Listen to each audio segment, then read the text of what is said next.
Hi, I am here to, as always, talk about creativity. And I was talking with friends on the weekend, and we were talking about relationships and how we can show love to each other, especially to our partners and spouses, and the concept, I guess, or the idea. Anyway, the five love languages came up, and discussing that and all that it entails and what we all have as our own love language. And so I then thought of today as what are the five languages and how would that apply to our relationship with creativity, because that's the way I feel it. So anyway, if you don't know me, I'm Brenda Mangalo, and thank you for being here. And if you stay with me, I'm going to quickly just cover the five love languages and how, just some ideas, just quickly, because I think this is going to be our this week's training in my Muse Mama membership. And I will talk about the Muse Mama membership a little after this, but I'm Brenda Mangalo. I'm an artist. I paint. If you see some of these paintings, they're waiting to go to their forever homes. And my calling is to inspire ambitious and creative women, spiritual women, to live a life of joyful purpose in connection with their creativity, which is why I have these creativity chats on my page. So welcome. And as always, when you're watching these videos, I would love it if you interact any of your ahas and your thoughts and your insights, because it really helps me know what it is that you found valuable, and as well as helping my videos get seen by more people so that I can share these ideas and really spread and shine my light and the message out to more people. And that really helps me when you like my posts and when you do heart showers and especially when you comment. And if you're watching a replay of this, definitely comment as well. # yay replay or # yay live, depending on when you're watching this, obviously. So say hi, absolutely. And definitely tell me what really resonates and what you connect with and what insights you've got. So if you don't know, the five love languages come from this book called The Five Love Languages, I think. I've never actually really read the full book, but I know the concept and really love it, by Gary Chapman. If you Google it, it's everywhere, and I think there's like a quiz on there to find out what your love language is. And the idea being that we all need these different love languages in ways of expressing love in relationships, whether it is to loved ones like your spouse or partner, or with children, and I think there's like teenagers and all that kind of stuff. And the five love languages, there's usually one or two that is your main love language, the one that you feel the most love when it is demonstrated and expressed to you, and it tends to be the one that you also naturally use to express your love to those you love. And so the five that he talks about is I've got my notes down here, is touch, like physical touch, so not just like sexy touch, but like, hugs, and even just the hand on the shoulder, shaking hands is really important. It's those for whom touch is their main love language. They feel connected when they have that physical kind of connection, that kind of presence in the physical sense. And so, like my husband's a touch love language person, so he really loves hugs. He's a hugger. Before him, I was really not a hugger. And just, being physically present and, that kind of touch thing. And for some, it's not. And also, just with any kind of language, I think we all love all of the five in our own ways, but there's always one or two that is like the main one. So one of them is touch. Another one is words of affirmation. So saying the words, I love you, and I appreciate you, and just the words. So for some people, for those that this is their love language, their main one, they need to hear these these words of affirmation, that you love what they've done, or that you love how they are, and they just need to hear it. And then there is gifts. So actual little gifts, whether it's like a big present, or whether it's like a little gesture, you know. So my daughter likes to find little treasures at her kinder in the sandpit, and it's like little sequins and like little shells and like little sticky crystally sequin things, diamantes and stuff, but she finds them and then she wants to give them to me. So in her way, that's her way of expressing love in little gifts. So that's touch, words of affirmation, gifts. There is quality time. So this is like my love language, where I need quality time where we're sitting and we're talking, which is probably why I enjoy these videos where I'm like present. For me, it's like being present, but really paying attention. It's the attention and the quality time, and there's a sense of spending that time and focus. And then the fifth and final one is acts of service. So this is the helping people to clean the house. You know, this is the I'm gonna help someone, you know, to express your love for them. You help them do whatever it is that they need to get done, not just cleaning. In my head right now I'm just thinking about cleaning.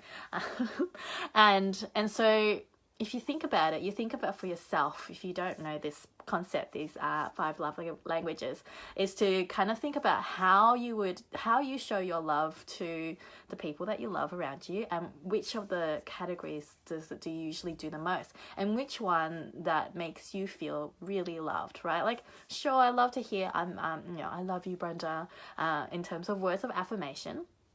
But really, for me, the quality time and the focus makes me feel really loved. And sure, I would love a good hug, but again, quality time and actually being present and focused and having conversation really fills my loved up cup.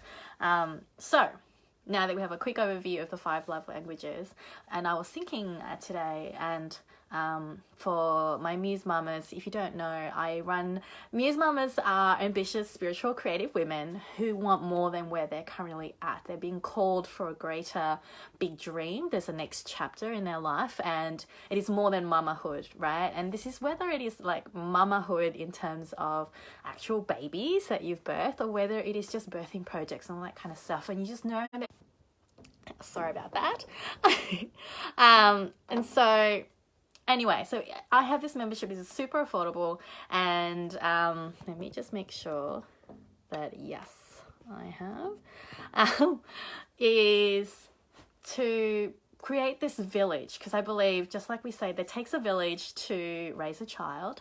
It takes a village to raise a Muse Mama, someone who is going to do greater work in the world, that's going to change the world and inspire the world and be inspired by the things around us and use their creativity as part of that calling. And so I wanted to create a space where I could share all my creativity resources. I've got my booklets in there. I've got my signature deliberate doodles, online workshops so that you can connect with your creativity and create a mindfulness practice and a creative practice.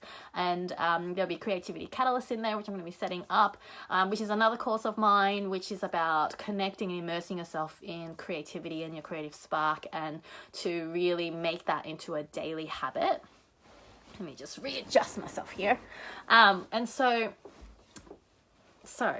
I made that village is a membership, and we do daily prompts in there so that you can connect with your creativity as a daily habit, as well as weekly trainings on topics that come up and anything that you want to share, which is the whole point of my membership, so that you guys can really connect with me as a creative professional, but also someone whose work is really about connecting and living a creative life and living a life of joyful purpose. Really is what my thing is, about fully expressing yourself in your calling, your dreams, and the work that you want to do and who you are.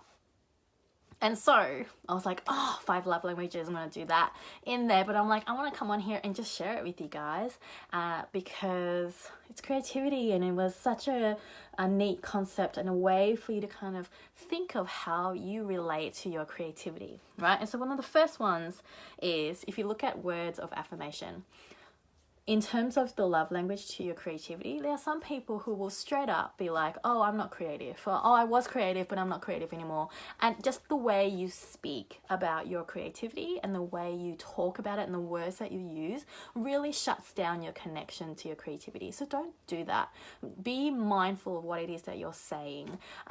Maybe you haven't been creative lately. You've kind of lost touch with it, but I would like to connect to it, and I want to be mindful about the way I speak about it in my mind, mind as well as in my heart, in order to also then tell yourself how you want to relate and be creative in your life and use that creativity for the work that you're being called to do. So words of affirmation in terms of the love language for creativity will be about being mindful about the way you speak about your creativity. You know, do you say I am creative, or do you just dismiss it straight away? Or anytime you notice something and don't think of it as creative, and you just go, oh, that just means that they are really smart, or they are really innovative, or they are just arty or crafty. But there's an element of creativity there, and if the way you speak about it is very dismissive, just like in any relationship, it really hurts your relationship with your creativity. And so be mindful of the words. And then in terms of touch, physical touch as a love language, right, for creativity, and I've been learning this year, is about sometimes creativity feels like it's a mind thing, and it's a very brain and mental, emotional, feeling, soul, spiritual stuff. But really, creativity is also about embodying it and being physical on the movement part of creativity. So like dance in itself is a very obvious physical creative thing, but I might have to finish soon. I think there's someone coming.